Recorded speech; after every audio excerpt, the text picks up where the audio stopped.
Brian Houston is going to preach for reasons we can't tell because his court date hasn't shown up yet. Hi, I'm Nice. Mark. Hey, I'm Scott, and this is Church is Lame, the podcast where we try to fix the church by talking about the stupid things churches do that break the entire body. What is Hillsong's Brian Houston up to this week? Oh, I can't even tell you what he's up to because it's too stupid for Oh, words. jeez. Um, Wish he would just go away. I know. It's like there's this fellowship event he's planning on speaking on. And like this is before his court date that he has to go to deal with like covering up his own father's sexual abuse. Right. Following his, his shameful resignation from Hillsong for that and a whole host of other reasons. Yeah. And it's just like, I want to say, like you mentioned something like back then, like Brian Houston has a complete lack of self-reflection, I think, or you said something very along those lines. Yeah. And like right now, like this to me is just demonstrating that in spades. Yeah. We are, so this at the time of this recording, this is primary season in the United States. 2 years after a presidential election, we vote for other Congress and Senate seats. And so we get used to like just insane amounts of phone calls and mailings and people knocking on our doors to raise money for political candidates.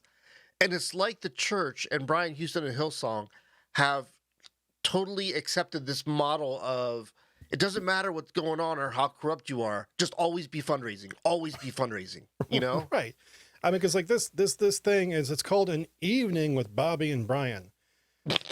Because Bobby Houston is also, above board in every respect. Yeah. Okay. I mean, it's just like I cannot say like any more than I think maybe we've already said it, but I'm going to say it again, right? Because I have to. Yeah. Is that if you have been shamed out of your own organization, your job is to step back and actually reflect upon your life and your actions.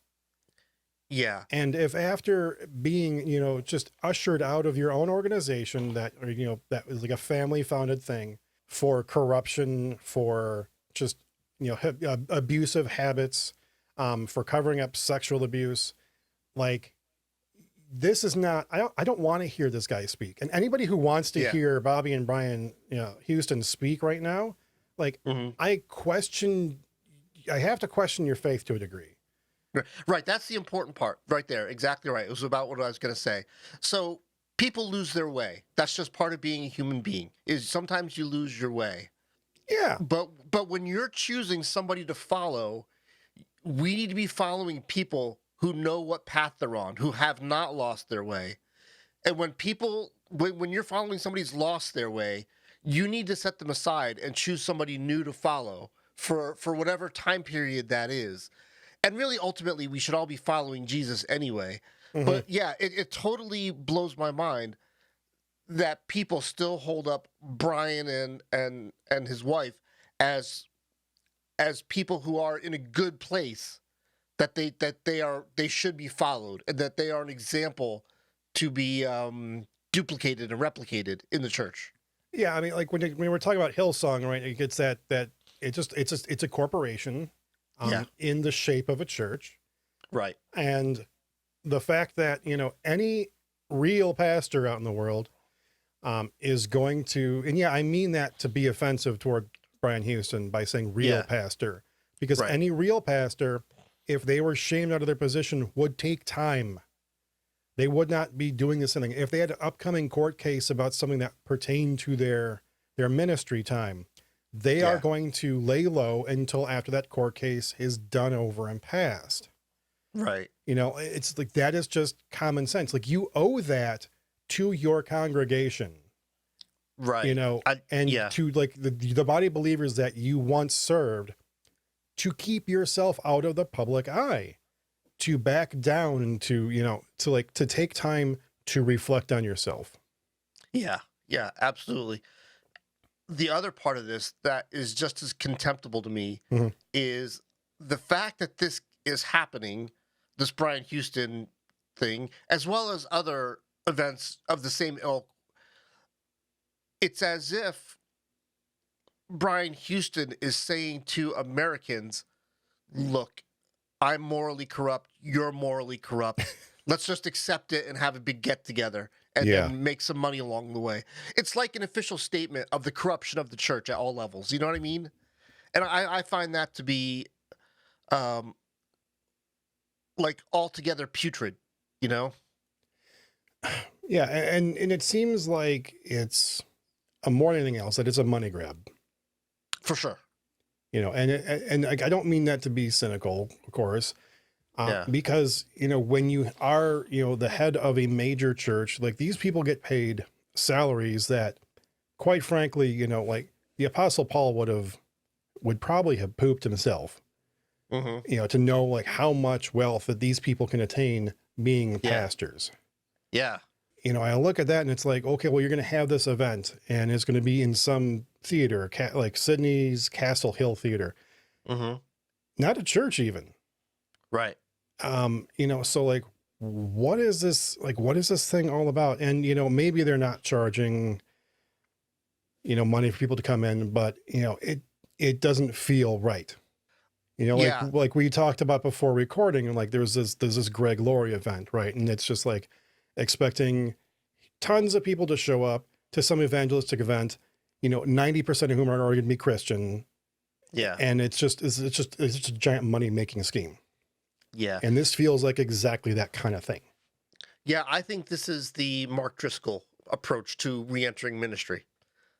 So you're forced to resign in shame for some sort of misdeed, right? For Mark Driscoll's case, it was abusive leadership, things like taking people into secret rooms in the basement of the church and doing exorcisms and things of that nature. And so he was dismissed, and he kind of laid low for a while, and then he threw up a test balloon. It's like, hey, I'm going to be speaking at this church in Arizona, I think. I don't remember exactly. I thought it was Phoenix, though. Yeah, something like that. And see how it goes. And now, you know, he's the pastor of a church again, right back to the toxic masculinity, being a real a-hole on social media again. He's back to all the old same behavior, because that crappy behavior does resonate with a subsection of the church. And so I think Brian Houston's doing the same thing. Like, okay, I was forced out of Hillsong, but I'm going to lay low. And so I think this is the test balloon of whether or not he can start a new church and get the money machine rolling again. Yeah, like and just like, and further down, like toward the bottom of this article, right? So it mentions that on August 22nd, Brian Houston delivered a message, whatever that means exactly, entitled "A Legacy That Outlasts You," and stating that one's legacy isn't defined by setbacks and failures. Well, you know, that's some self-serving garbage if I've ever heard any. Right. Somebody who has epically failed, like a church that their family established. But let me ask you this question: like, like the Tacoma Narrows Bridge. If you don't know the name, like, I think everybody, like, you've seen the film of this thing, like in the wind, just like undulating and swinging back and forth, and eventually just ripping itself apart. Right. Do you think that the engineers that designed that bridge ever lived that down? Right. Yeah. Did he ever get work ever again? Right. You know, there comes a point at which your failures define you. Yeah. Or, you know, or is Brian Houston the kind of person, and I'm gonna do like the bad internet thing and mention Hitler, right? But like, is he saying that, like, you know, like Hitler was an author and he was published, you know, that's an accomplishment that like not many of us can claim to. Right. Never mind the fact that he like murdered, you know, 6 million Jews and started a whole giant war thing and all that problem, and then you know, shot himself in the head in a bunker. Like, no, like only the book being published, because that was a good achievement. Like, is that what Brian Hughes? I'm sorry, there comes a point where, like, if the failure is so massive, no, it defines you in the public eye. Yeah. You know, it doesn't maybe define whether or not you're saved, But in the public Right. eye, no, you have defined yourself by your inability to not be an abusive A. Right. Yeah. The there's a little misdirection going on here, right? It should never be privilege of the criminal or abuser or whatever to be the one to summarize their legacy, Hmm. right? That should always be for the writers of history, Yeah. for those who were faithful, for those who did toe the line, for those who for those who walk the walk.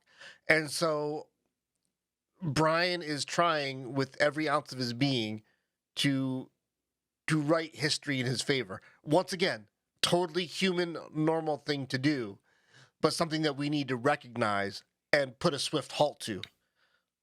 Right. And I think like when you say recognize and put a swift halt to, like, I think that's the defining thing here, right? Like if if you have a failure, in your life, or like, especially a big public failure, right? But Mm-hmm. you demonstrate that you have learned from it, that you are repentant of it.